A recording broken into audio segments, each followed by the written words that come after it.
J'ai fait des observations archéologiques aujourd'hui. J'ai découvert que la Byzance est encore vivante. Il y a encore des choses à découvrir qui sont restées intactes, enfin à peu près. Je suis à l'autre côté de l'histoire, je crois. Il y a une façade et il y a une derrière de toutes choses. Mais il faut être prudent.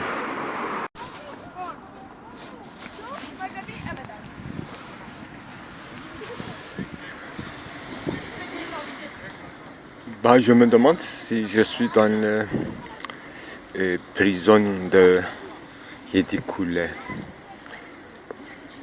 là où Osman le Jeune était enfermé.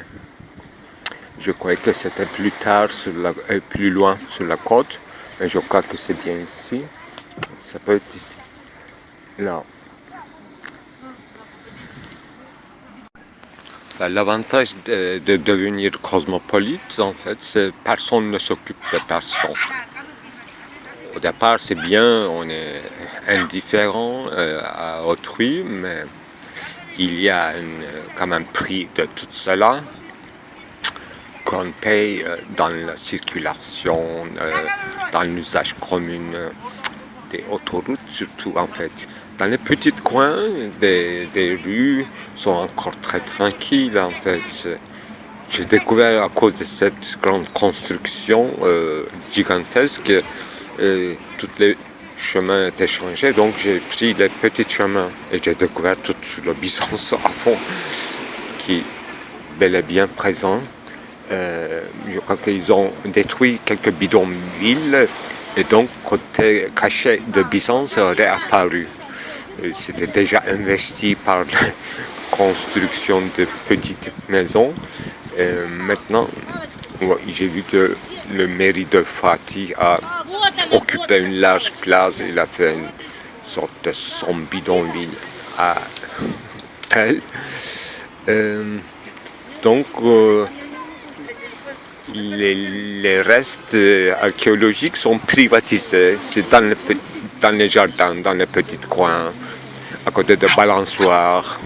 On a privatisé Byzance. Donc, c'est bien. On met un drapeau turc, on fait une petite muraille, et donc on dit que chez soi. Les Russes, ils sont très bavards, comme moi peut-être. Le jour, c'est pour les images en fait, pour capter, pour accumuler, mais je spécule mieux dans la nuit, dans l'obscurité. Parole est à l'obscurité, et voir est au jour.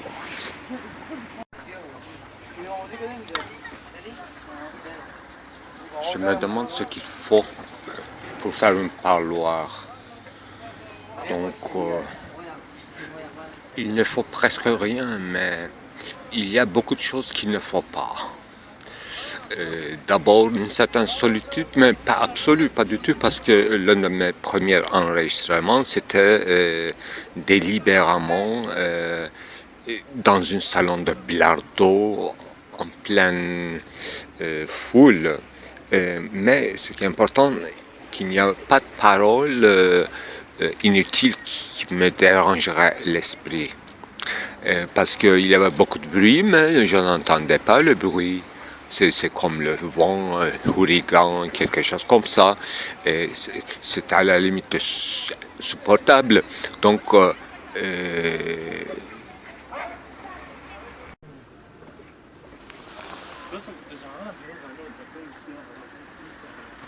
je suis prêt à toutes sortes de langages.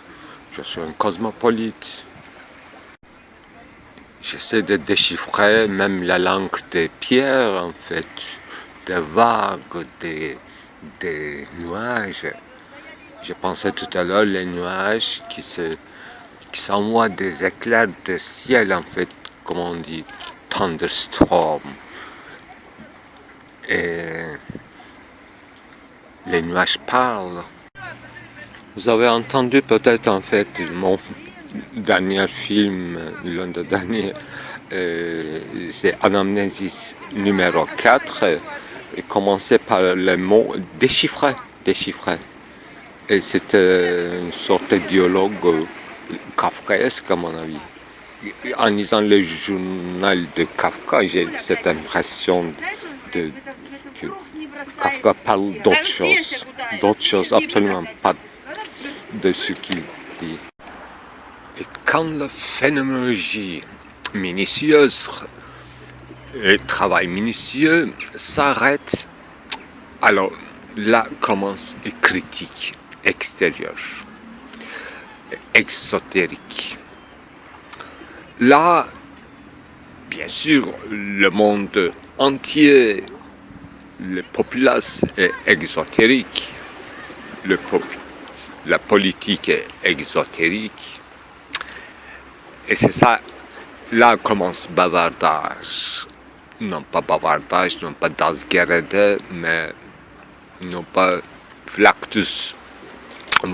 Vocis flactus, je crois, les anciens utilisaient ce mot pour dire, parler pour rien, flactus vocis.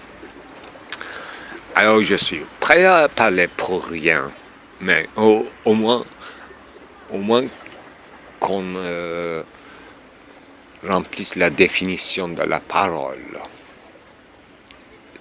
Il ne faut pas parler de quelque chose, on peut parler pour dire rien, on peut dire salut, c'est autre chose. Pourtant je suis attentif, j'écoutais, mais c'est mon tour de parler peut-être.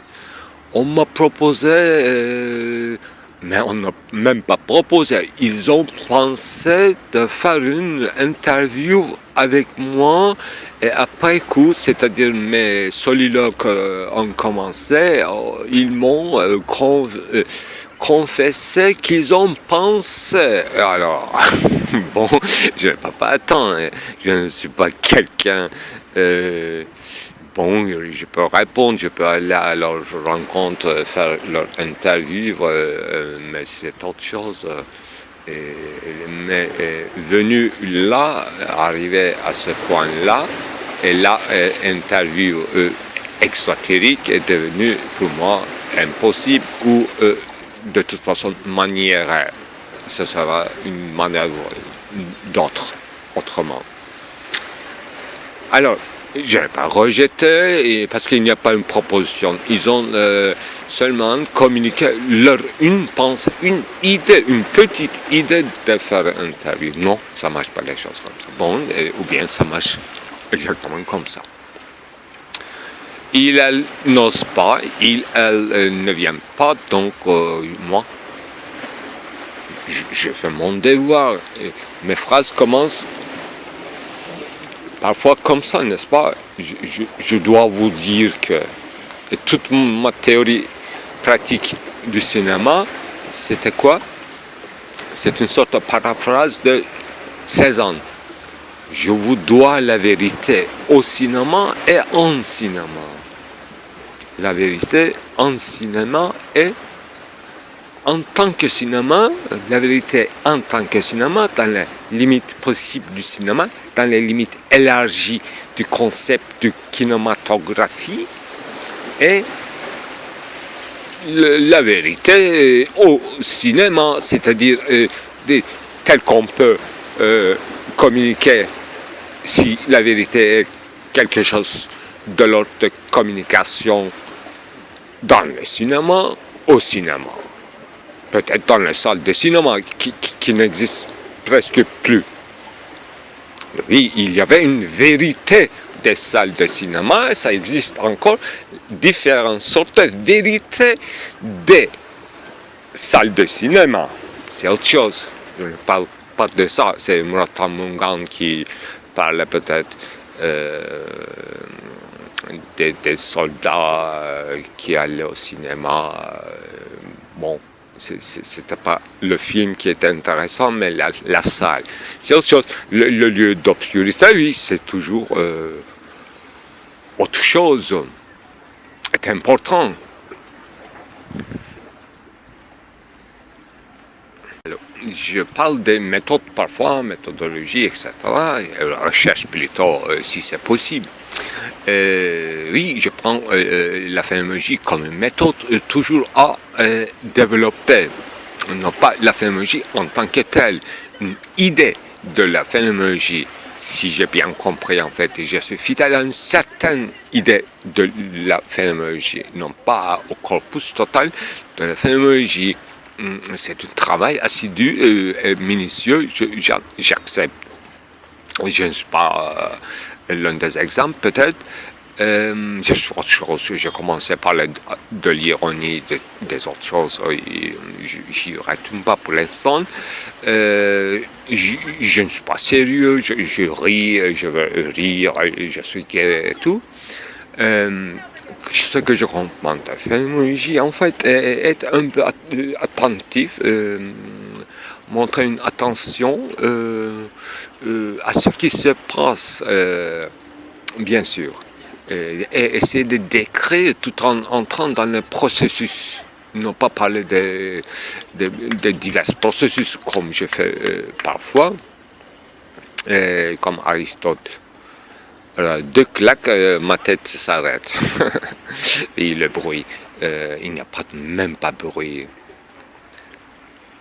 Voilà, il faut être aussi loyal, non pas fidèle. Fidélité, c'est autre chose, fidélité dans l'amour. Même loyauté, c'est encore plus important que l'amour. Donc, envers les philosophes aussi, il faut être loyal et non pas fidèle. Deleuze, pourquoi n'a pas... bon, peut-être qu'il a dit, mais il n'a pas formulé de cette façon les choses. Parce qu'il n'est pas fidèle au philosophe qu'il interprète. Il fait ça délibérément. Et il fait très bien. Mais il ne s'agit pas d'une simple trahison. Il ne s'agit pas de couple de fidélité et de trahison. Il s'agit d'autre chose, faire d'autres choses. Voilà, l'autre côté des choses. L'autre côté des choses. Déchiffrer toujours, bien sûr, pourquoi pas. Non pas pour afficher, déchiffrement lent, minutieuse, et on se déchiffre. Et ma théorie des anagrammes, c'est pas une kabbalisme caduque, hein, c'est quelque chose comme un processus auto-analyse du monde tel que nous connaissons encore. Bon, il faut être exotériquement fidèle à tout ce qui reste archéologique, des fouilles. Il faut que ça se fait dans une objectivité totale, mais les choses, l'ordre des choses ne se passe pas de cette façon parce que les fouilles sont investies, réinvesties, etc. À Paris, dans l'université de Jussieu, que j'ai fréquenté pour l'un des cours de Madame Formentelli sur l'esthétique, et elle parlait de Francis Ponge, et elle analysait les rapports de l'image et de la parole, en fait. C'est complètement un truc lyotardien, déridien aussi, mais elle était assez claire dans son propos. Elle ouvrait un débat, elle ne fermait pas, elle n'exposait pas une théorie. Elle nous appelait à travailler sur ce sujet. Donc, Formentelli, Eliane peut-être son prénom il faut que je vérifie. Formentelli m'a marqué justement dans cette démarche de rapport complexe entre l'image et la parole, du discursif et du figuratif, sans cette complexité figuratif, non figuratif, ce sont des discussions bidons. Donc, phénoménologie, on peut le faire de plusieurs façons. c'est un travail segmentaire, c'est-à-dire on ne peut pas faire tout en même temps avec une seule personne, etc. Cette fragmentation, c'est la temporalisation et spatialisation de nos actes et de nos discours. Méthodologie aussi est comme ça. Alors, loyauté non pas à des figures, à des noms propres uniquement, mais loyauté envers autrui et envers nous-mêmes. On me parle de désir, enfin, moi. Oui, je désire de parler, de faire des films et de philosopher. Oui, mon désir, c'est ça. Oui, vous allez dire, c'est un travail de deuil. Je vous dirai oui, si, oui, etc. Bon, c'est mon désir. Je m'applique dans mon désir. Je n'exclus pas mon désir. Je fais très bien. Et là où je suis assis maintenant, et là où je regarde l'horizon, c'est presque l'horizon même où j'ai ouvert mes yeux pendant mon enfance. Je suis dans le même lieu. C'est une grande, grande chance dans ce monde cosmopolite, n'est-ce pas?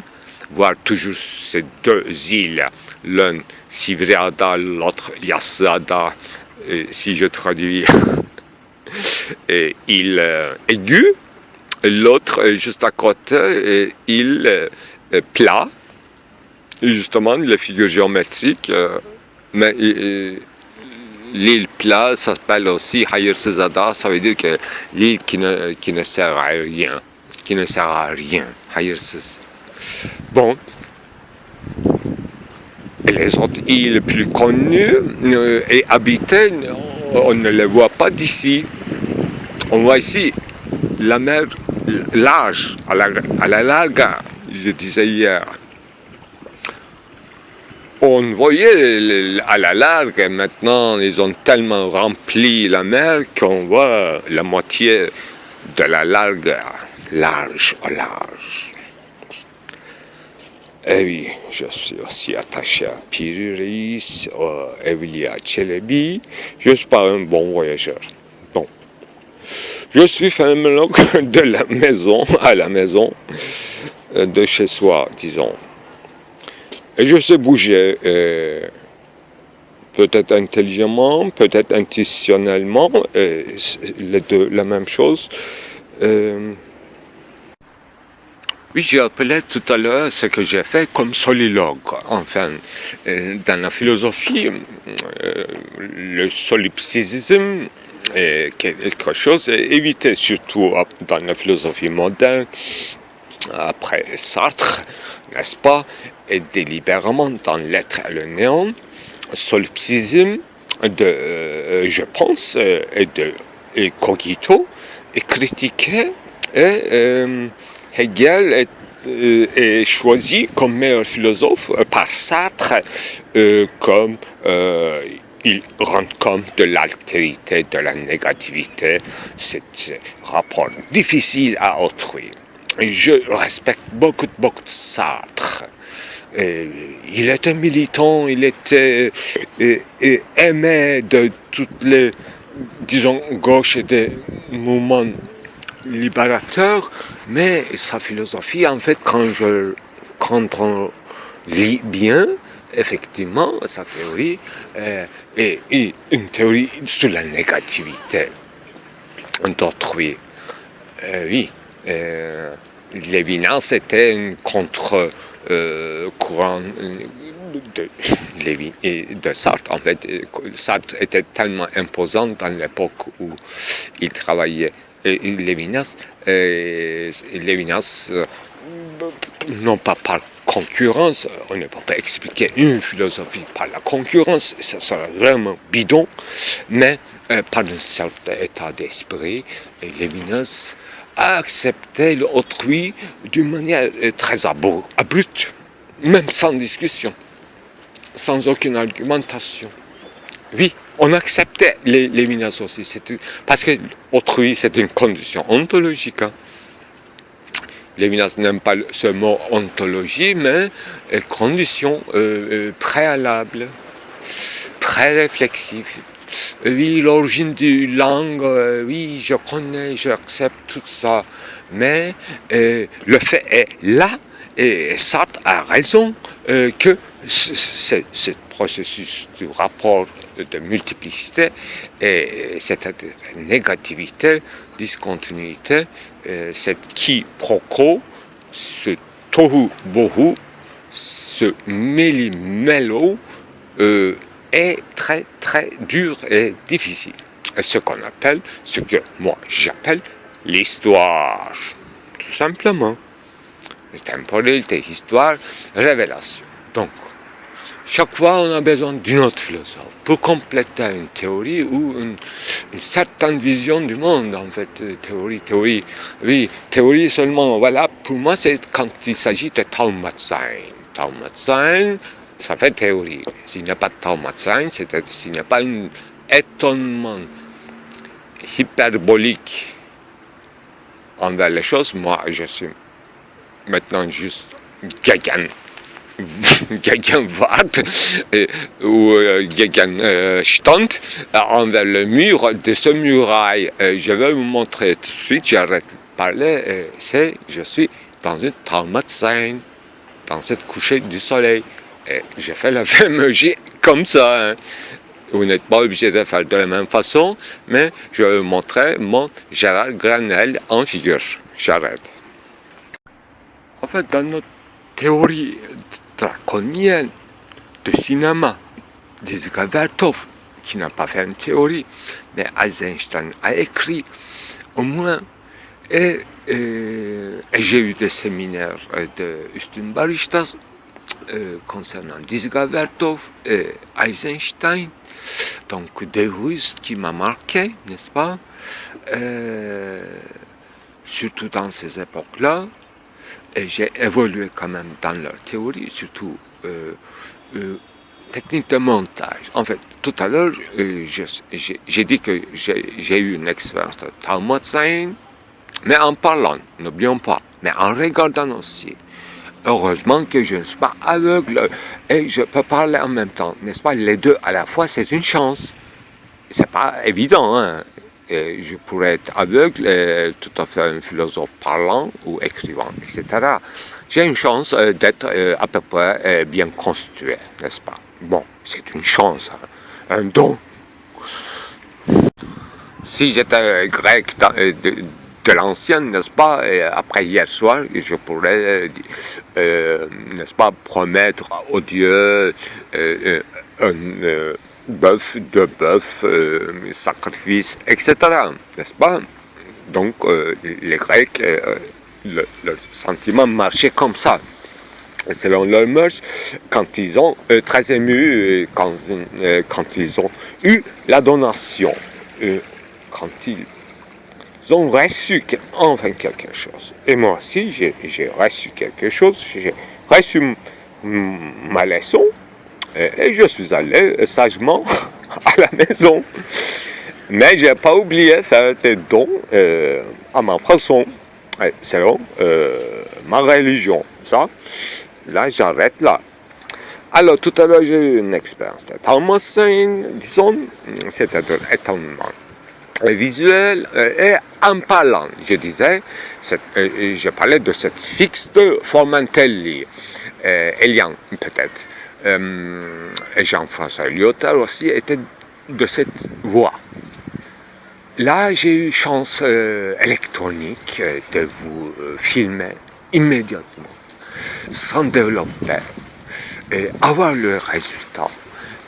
Mais pas exactement, bien sûr. Je ne suis pas un très bon voyeur, j'ai des problèmes de yeux, mais je vois quand même des choses, des petites craques de pierre, des petites empreintes, Et là, avec le soleil, ça se grandit, et ça se devient très contrasté, juste dans ce moment de la journée, dans cette saison. Si c'était en été, c'était impossible que je fasse cette expérience, parce que je suis très dérangé par le chaud. Là, c'est tiède, et c'est le moment, ce qu'on appelle kairos, moment de donation. Donc, la philosophie marche, les gens avant nous n'ont pas pensé pour rien. Ils nous ont apporté des instruments très très précieux. Et ce muraille, devant lequel je suis au debout, ça aussi c'est un instrument comme héritage. Là, vous pouvez détruire comme beaucoup d'autres, et vous pouvez le garder comme ça, comme une connerie qui ne sert à rien. Ça sert à rien. J'ai entendu par les gens conservateurs, ce qu'on appelle conservatisme est très compliqué. Donc j'ai entendu par les conservateurs turcs qu'on démolisse toutes les murailles byzantines qui entourent l'ancienne ville de Constantinopolis, devenue aujourd'hui Istanbul, parce que nous n'avons pas besoin pour la défense des murailles, et ça fait encombrement dans la ville, et ça empêche la circulation, etc. Et je n'ai aucun mot à dire, mais on peut trouver dans les documents, dans les archives, ce que j'ai dit, c'est vrai, c'est pas une oui-dire, c'est pas une opinion, mais c'est l'ordre de décision, c'est pas réalisé, mais c'est en train de réaliser peut-être. Mais beaucoup worst, ce qui est encore worst, pire, ce qui est encore pire, c'est qu'on le restaure. Alors là, quand on restaure, on efface très bien les strass. Alors là, il restaure très bien. Mais c'est le destin, Schicksal, c'est ça. C'est pas propre d'ici.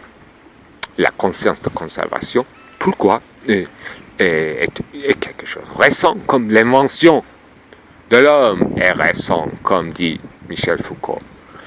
Comme l'homme est inventé, que la conservation des artefacts, des produits humains est devenue quelque chose de précieux.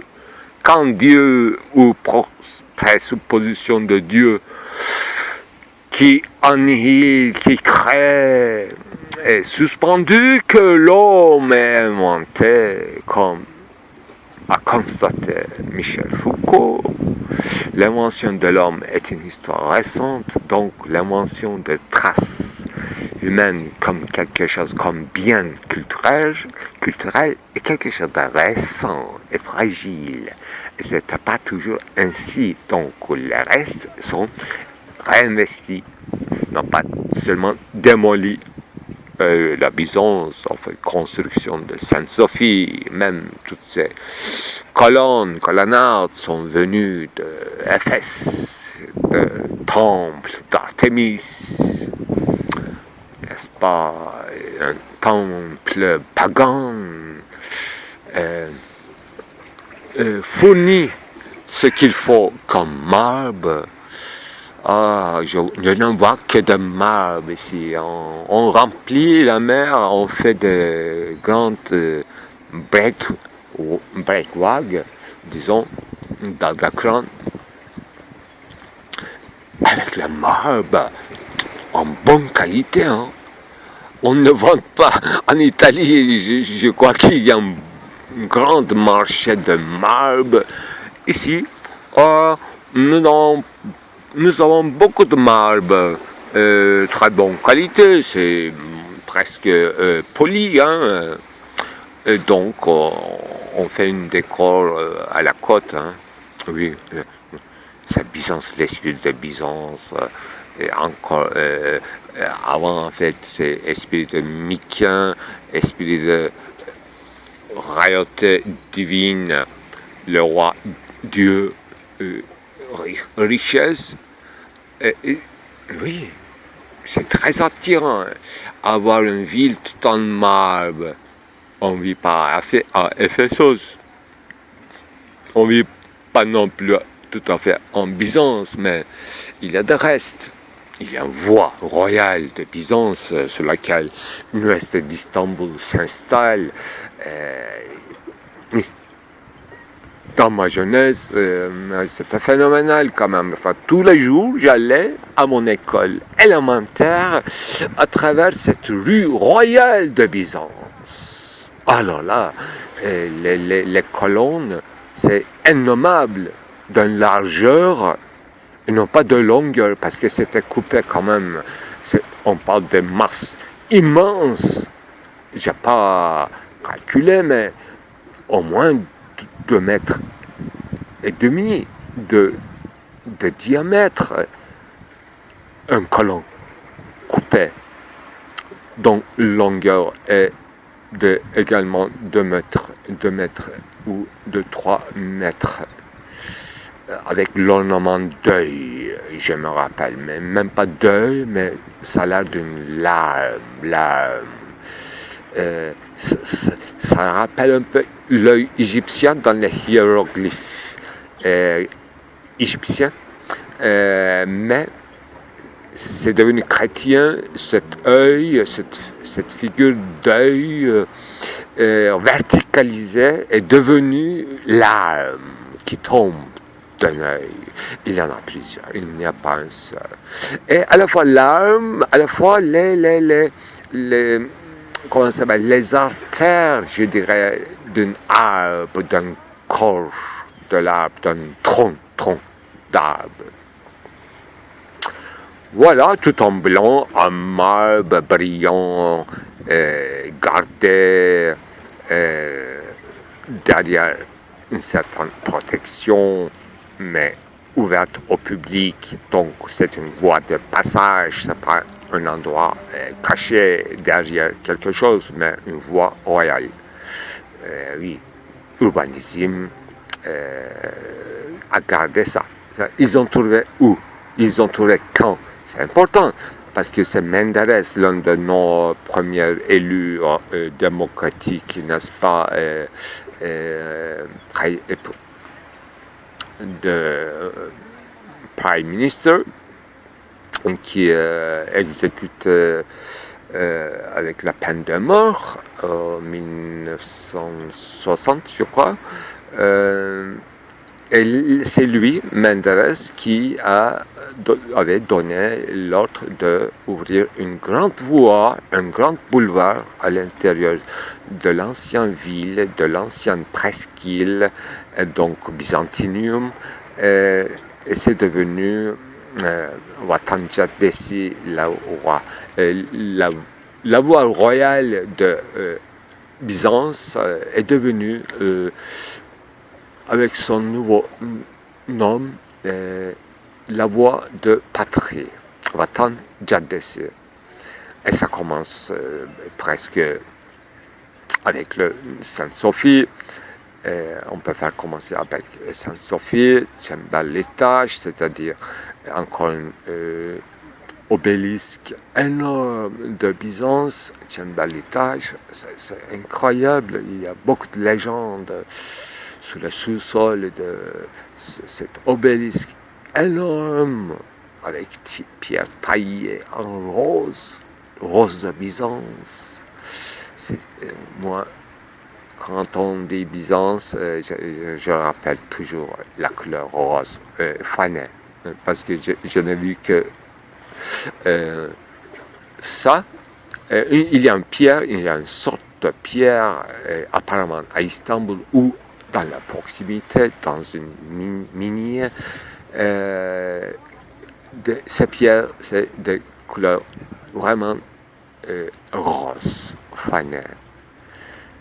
Et oui, et ça devrait être quelque chose de volcanique, peut-être. J'ai entendu parler de Toulouse, la cathédrale de Toulouse était faite d'une pierre volcanique, soit rose, soit noircie. Bon, chaque ville devrait avoir son minier et son couleur. C'est fantastique. Et il y a beaucoup de villes, Munich, Nuremberg, etc., avec leur cathédrale, même Lincoln en Angleterre, c'est prodigieux. Prodigieux. Je sais qu'il y a une grande derby, ça veut dire une championship, quelque chose comme ça, entre Fenerbahçe et Galatasaray cet après-midi. Toute circulation exotérique d'Istanbul se résume à cela. Donc je suis presque sûr que beaucoup de philosophes aussi seront très intéressés par ce match de football parce que mon hobby c'est autre chose, l'autre côté des choses. L'autre côté de l'armée, l'autre côté de tarikat, l'autre côté de monastère, l'autre côté est duplicité du pouvoir, elliptique mouvement, peut-être vibratoire. Ah oui, il y a l'autre face de cette citadelle. J'ai visité, j'ai pris quelques photos, mais ici, façade sur la mer, c'est plus intéressant pour l'instant parce que c'est l'après-midi, c'est le coucher du soleil qui est là. On se donne au sud, sud-est, sud-ouest. Donc on voit le coucher du soleil, on imbibe le soleil. Mais l'autre côté c'est froid. Il faut peut-être voir le matin. C'est ça. Il faut être d'abord et avant tout géophilosophe. Chaque petit scout doit être d'abord géophilosophe. J'ai dit scout, hein. En anglais, je ne connais pas le mot français. Scout. Je crois que c'est international, non? De rappel, d'abord, en fait, je parlais de marbre toute blanche d'Istanbul, mais c'est le propre de mer de Marmara. Marmara veut dire simplement marbre, n'est-ce pas? En fait, il s'agit d'une mer de marbre. C'est comme la mer. Deuxièmement, ça me concerne plutôt, en prenant des photos, je risque de perdre tout mon trésor, c'est-à-dire mon enregistrateur, parce que il y a beaucoup de gens de bien qui ont perdu leur portable, comme ça, en prenant des photos dans ces rochers. Impitoyable quand même. On ne retrouve jamais, hein, il y a des petits abîmes entre les rochers et quand vous perdez un trésor, vous ne trouverez que au 3e millénaire, bien sûr. Par exemple, le jardin des Tuileries était, non pas un jardin, mais palais des Tuileries était fondé avec l'ordre de Catherine de Médicis, en fait. C'est détruit, brûlé. Il y a une attaque pendant la Commune de Paris. Cette commune n'a pas eu un résultat, apparemment. Ils n'ont pas reconstruit ce qui est détruit. Quand il s'agit de Gezi Park, effectivement, là, il y avait non pas un palais, mais une caserne qui sont insurgés. Là, c'est contre la réforme, disons, humanitaire du sultan.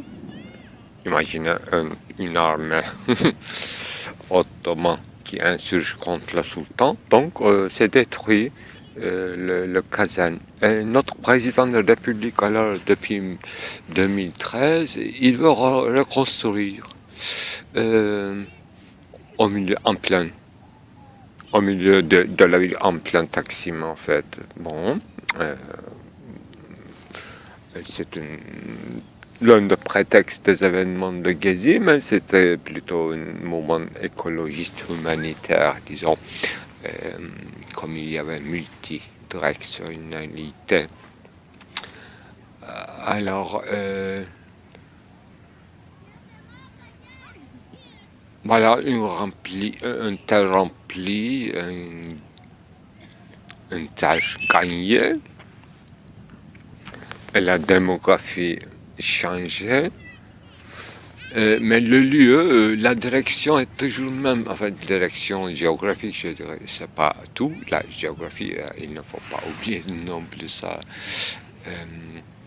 Je suis là, dans la proximité spirituelle de l'Orient et de l'Occident, dans ces quartiers-là, où les femmes avec foulard, elles jouent une sorte de jeu qui ressemble à American Baseball. Ils devraient apprendre tout ça au Northern Irak. Oui, en pleine famille, ils jouent une sorte d'American foot. L'autre jour, en passant avec le bus, devant le grande caserne de Gülhane, Haydar Pacha, j'ai vu que son nom était changé. C'était devenu une caserne de Abdülhamid. C'est le sultanat qui s'installe là. Bah, quoi que ce soit, en fait, il faut que ce soit clair. Hein. Ça se fait dans la mi-obscurité et sous le dos. Donc, le pouvoir elliptique avec une cabine noire, très bizarre. On n'a pas l'habitude de ça. Je ne lis jamais les journaux, je ne les suis pas, sauf sur les supermarchés. Je parle pas parce qu'ils ne me parlent pas. Moi non plus, je ne parle pas. J'ai choisi le parloir, asseoir. Bah, vous vous rappelez de la figure de Janus, qui aurait dans la mythologie grecque deux faces. L'un tournait vers le futur, l'autre le passé. Bon, c'est un jeu d'enfant. Bon, en arrivé aux prétentions et la rétention husserlien, alors il faut beaucoup d'efforts. Mais je crois que Walter Benjamin en parle de cette Janus, qui veut dire janvier, hein, commencement de l'année, fin de commencement, très très lourde comme thème philosophique. Chez Hegel, à partir de Hegel, dans la dialectique de l'histoire, où commencent ou finissent les choses. Et à Berlin, apparemment, il y a un Angelus Novus qui regarde de la même façon. Bon, moi, j'interprète autrement comme ma figurine sur cette lampe elliptique, je veux dire, n'est-ce pas, avec double centre, on peut être dans le passé, dans le futur, et toujours en passage outre. Je me demandais en fait en France, dans l'éducation nationale, qu'est-ce qu'on proposait comme lecture, comme bibliographie de la littérature française. L'autre monde, existe dans cette liste de lecture? Est-ce qu'il y a des listes de lecture? Est-ce qu'il y a un programme?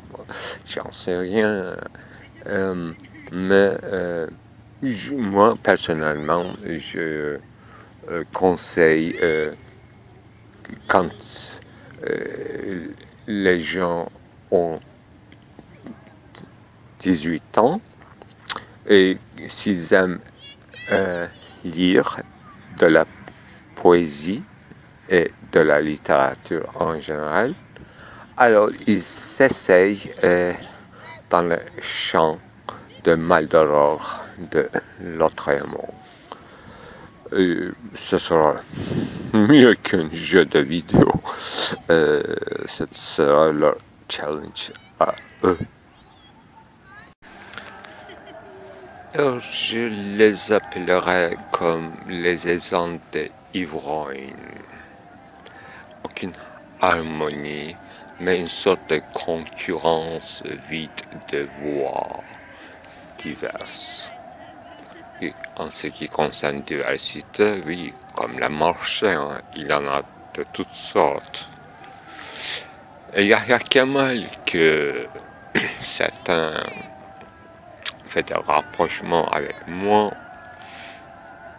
a écrit un poème, n'est-ce pas, sur les ondes. Mais ce genre d'exemple, dans ma vie, j'ai eu une fois. C'est en raison des changements climatiques. À un moment donné, toute cette cacophonie des aisons, appel à la prière, devient harmonieux. Mais si le Dieu veut, en fait, c'est la raison climatique qui décide et non pas haut-parleur. Absolument pas. D'un temps de grands seigneurs adopté naguère en philosophie, un opuscule de Kant, Derrida écrit d'un ton apocalyptique adopté naguère en philosophie. Bon, un débat qui est mort-né apparemment, parce que Derrida, en fait, que je suis fidèle loyalement, plutôt par loyauté,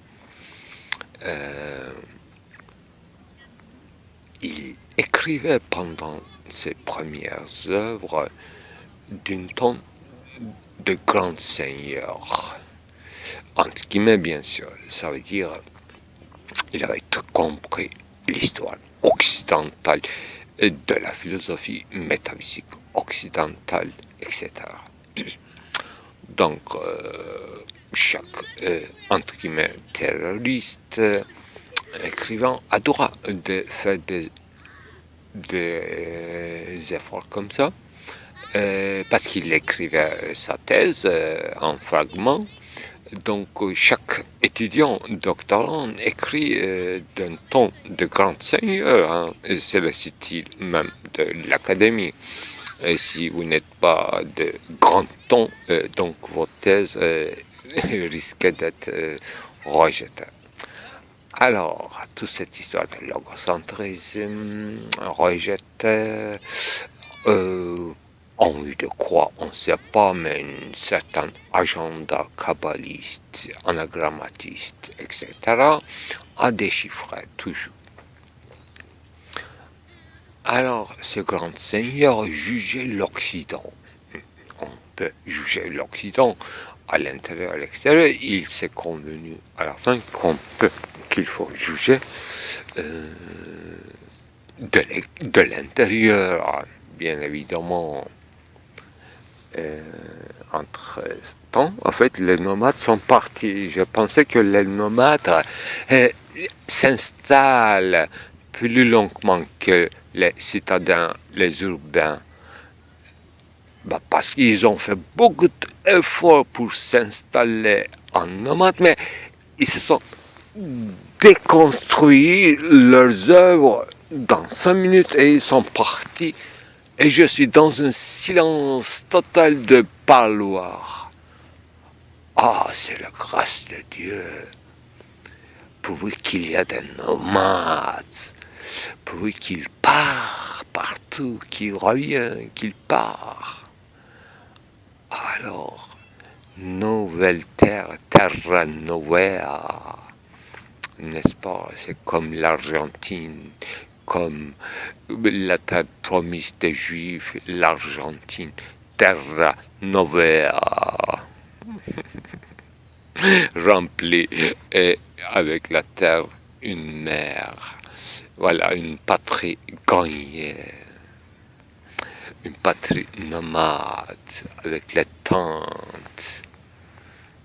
Très bien, il n'y a pas d'omphalos, tout est égal, c'est la démocratie chamanique.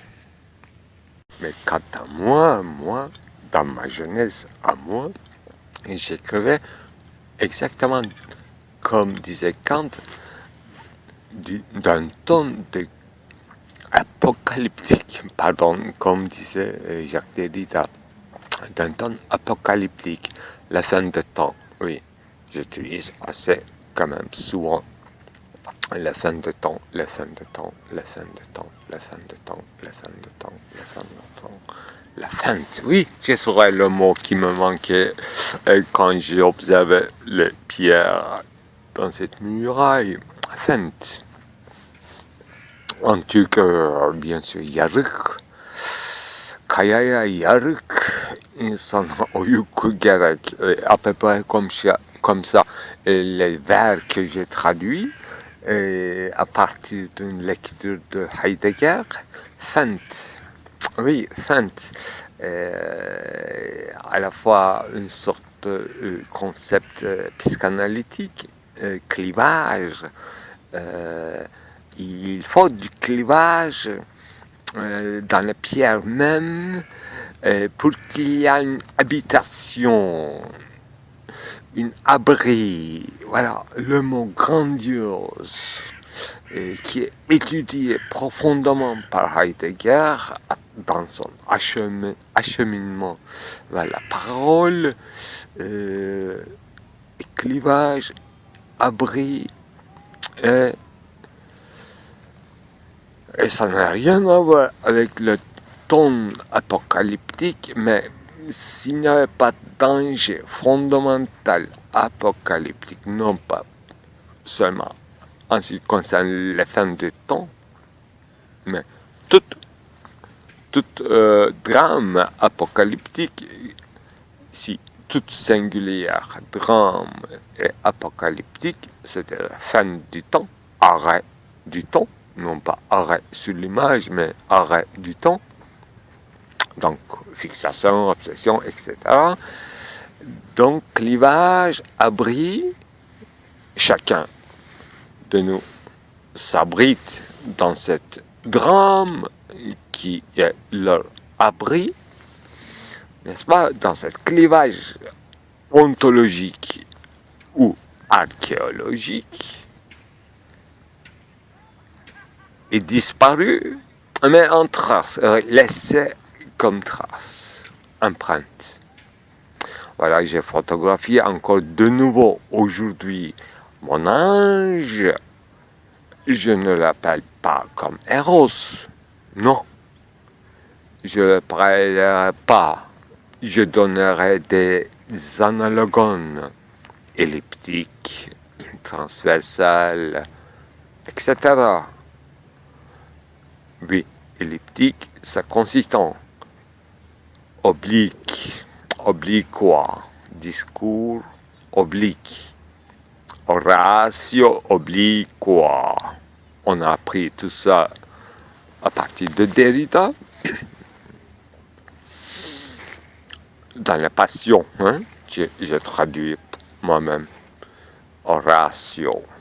C'est une sorte de parler, faire une oration, dans une office,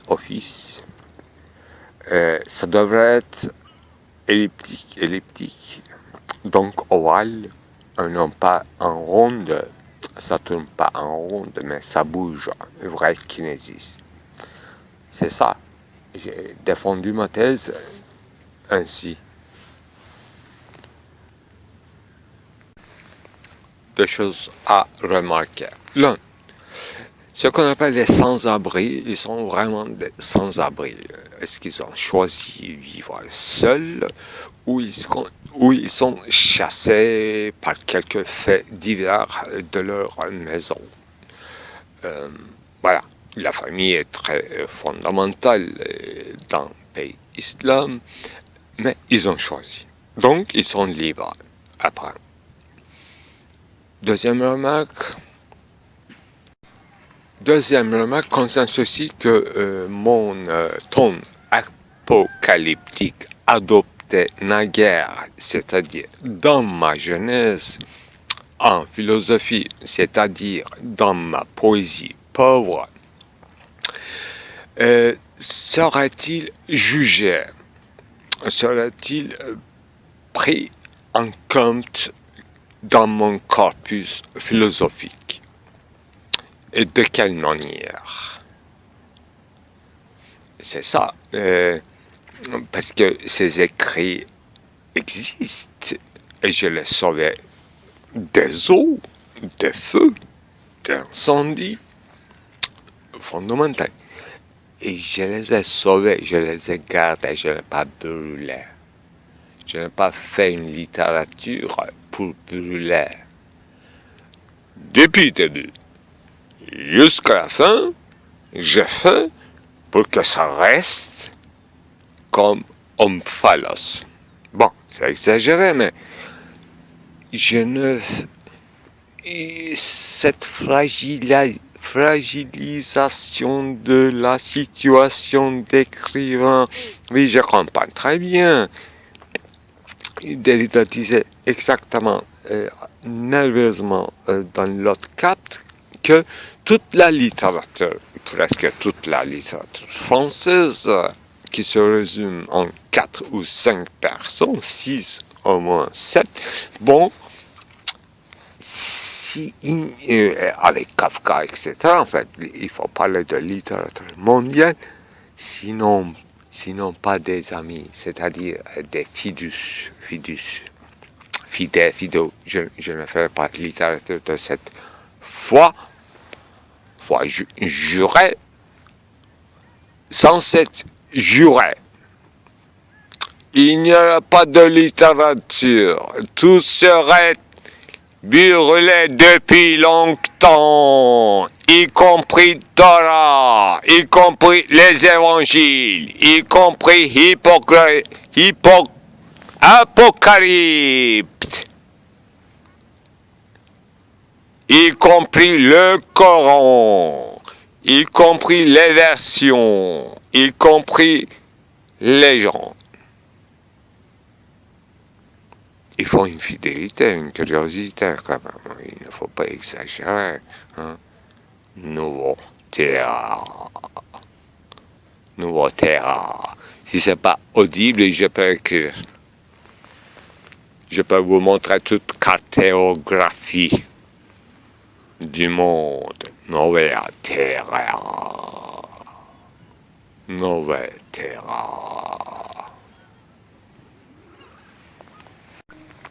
Mon voisin de Tantra, c'est-à-dire les gens de Tante, non pas des gitans, mais les juifs, ce qu'on appelait dans la Bible ou dans la littérature liturgique, les gens de Tante.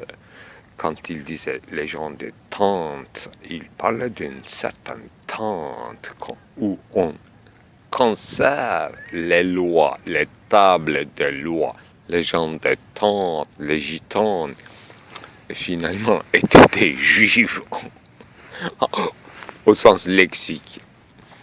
Je ne fais pas de biologie. Donc, tante assigné au temple, tante. Voilà, chamanisme. Voilà, chamanisme dépassé, disons.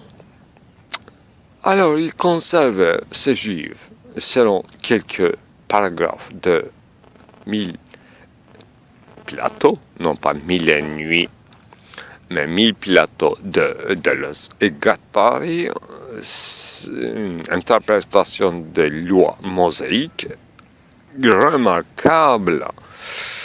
Donc, il conserve, après la destruction du temple, il conserve la loi dans les tentes, ou bien dans les boîtes, toujours en voyage, exilé.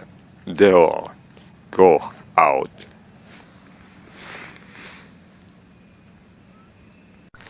Ce que je vois avec mes yeux immortels, proprement humains, c'est qu'on a une Édirne. Édirne, ça veut dire l'ancien capitale des Ottomans, très occidental. Et Édirne, vous savez, c'est connu par leur wrestling, la lutte corps à corps. Donc ça demande une certaine plaine.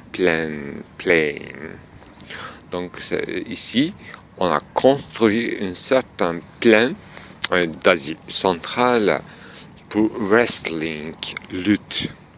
Tout le monde se lutte contre le... Mais c'est un jeu, évidemment, et heureusement. Et ils ont compris, en fait. Et comme une endonyme, comme on appelle, en fait, un insecte d'un lieu précis, est attiré par un lieu précis. Voilà, les Kazakhs, Ouzbeks se luttent en jeu ludique, bien sûr. C'est le drame, d'ailleurs. Oriental Libellus. Oublié d'ajouter que Édirne, le nom grec fondé par Adrien, l'empereur romain Adrien, Édirne veut dire Adrianopolis, la ville d'Adrien. Et nous, les tard venus, si ça n'est pas compris, et nous, virgule, tard venus, avec S. Et j'avance dans cette steppe d'Asie, Terra Nova. J'avance vers le Sainte-Sophie, là où j'avais trouvé une effigie de Jupiter. Et plutôt simplement nos petits dauphins d'Istanbul, interprétés par les Byzantins comme Jupiter. Les dauphins, les petits dauphins viennent à notre visite chaque fois que nous les appelons.